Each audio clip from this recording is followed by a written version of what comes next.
Pour cette deuxième étape, nous allons donc devoir réaliser la seconde couronne. La seconde couronne correspond à la couronne du milieu, juste en dessous de la couronne supérieure que nous venons de réaliser. Il va s'agir de placer 4 éléments. Ces 4 éléments vont correspondre aux 4 arêtes situées à la jonction entre deux faces. Puisque sur cette deuxième couronne, nous constatons qu'il y a déjà les éléments fixes qui sont forcément mis en place avec les axes centraux, 4 éléments déjà fixés, et donc il va nous rester à chaque fois les éléments intermédiaires. Donc par exemple ici, entre l'axe central vert et l'axe central rouge, nous aurons l'arête vert et rouge à positionner, ici l'arête rouge et bleu, ici bleu et orange, et enfin orange et vert. 4 éléments à positionner pour pouvoir terminer notre couronne. Pour ce faire, nous allons nous aider d'un moyen mémotechnique par le biais d'une petite histoire qui va nous permettre d'effectuer les manipulations et de positionner correctement nos arêtes pour terminer cette seconde couronne. Pour ce faire, nous allons repérer l'élément que nous souhaitons positionner. Par exemple, ici, nous devons positionner orange, vert. Donc on va commencer par cette arête-là. Je vais déjà la rechercher sur la dernière couronne ou au niveau de mon jeu, voir si elle est présente. Donc là, elle est située ici, orange, vert. Donc dans un premier temps, la face qui est face à nous, on regarde ici, on a du vert. On va devoir aligner la partie verte avec l'axe central vert avant de commencer notre histoire. Donc là, on tourne la couronne du bas et on aligne cette partie verte de l'arête avec l'axe central vert. Donc ici, on va devoir venir cette pièce-là dans ce positionnement situé entre l'axe central vert et l'axe central orange. Pour pouvoir le positionner, on va s'aider d'une petite histoire, c'est l'histoire de Monsieur Étourdi. Monsieur Étourdi doit venir se placer ici à sa gauche. D'accord ? Il est là, axe central, il doit venir à gauche ici.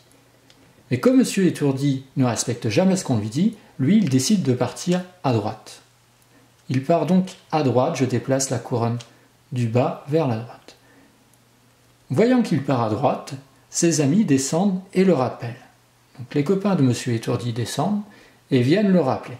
Monsieur Étourdi, se rendant compte qu'il n'a pas respecté les consignes, revient sur ses pas. Monsieur Étourdi revient donc à sa place.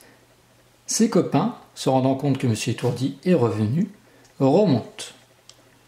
Monsieur Étourdi respecte les consignes, il se dit « Bon allez, cette fois-ci, je vais à gauche ». Donc il part à gauche. Mais tellement qu'il est pressé d'aller à gauche, il fait tomber ses copains avec lui et les entraîne, et ses amis chutent. Toute la face se déplace vers la gauche. Se rendant compte de sa bêtise, Monsieur Étourdi revient sur ses pas, il revient se positionner ici, et il vient relever l'ensemble de ses amis, et en relevant l'ensemble de ses amis, il vient se positionner correctement vers axe central vert, orange, et là, orange. Nous avons placé une première arête, nous en avons encore 3 à placer. Donc, je tourne mon Rubik's Cube, je choisis une arête à positionner. Par exemple, ici, axe central bleu, axe central orange. Là, j'ai orange-bleu.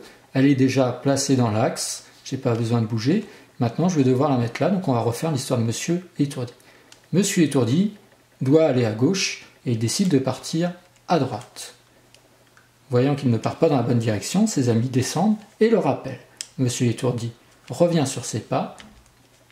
Ses amis, voyant que Monsieur Étourdi est revenu, remontent. Monsieur Étourdi va cette fois-ci à gauche, mais tellement qu'il est pressé, il entraîne avec lui ses amis.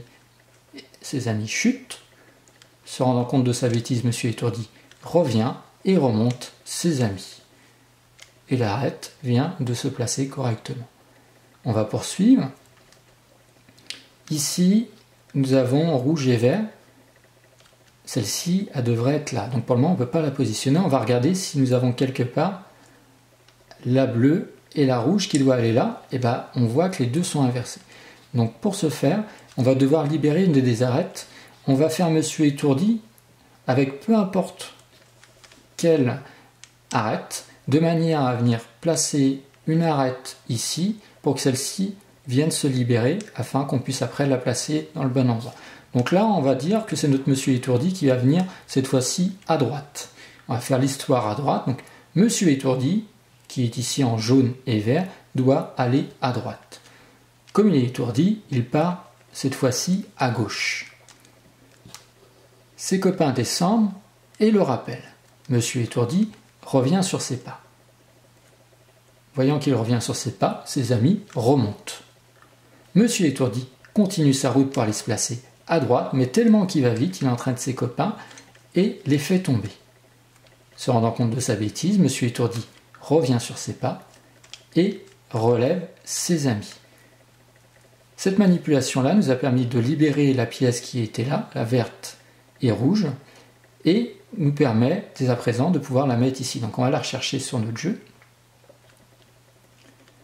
Hop, elle est là. Donc là, je vais tourner ma couronne pour amener, on a vert, donc sur l'axe central, vert. Donc là, on n'est pas encore bon, là. Et donc, vert, rouge, il doit aller ici, vert, rouge. Donc, il doit aller à droite, il part à gauche. Ses amis descendent, le rappellent, il revient sur ses pas, ses amis remontent, il continue pour aller se positionner, cette fois-ci, à droite. Tellement qu'il va vite, il fait chuter tout le monde. Il se rend compte de sa bêtise, il revient sur ses pas, et il remonte tout le monde, et là, il est bien placé. La dernière arête, donc il nous faut la rouge et la bleue. Donc, bleu-rouge, c'est pas bon, elle est ici, donc on doit la décaler au niveau de la face rouge, axe central rouge, et donc on va venir se placer à droite. Donc, monsieur étourdi doit aller à droite, comme il est étourdi, il part à gauche. Ses amis descendent, le rappellent, il revient sur ses pas, ses amis remontent, il continue pour aller à droite et se placer correctement, mais tellement qu'il va vite, il fait chuter ses amis. Il se rend compte de sa bêtise et revient sur ses pas, remonte tout le monde et il est bien placé. Et nous constatons que nous avons réalisé la deuxième couronne, puisqu'à présent nous avons 6 éléments par face de la bonne couleur correspondant aux axes centraux qui sont positionnés. Nous allons dès à présent pouvoir réaliser la troisième et dernière étape de notre Rubik's Cube.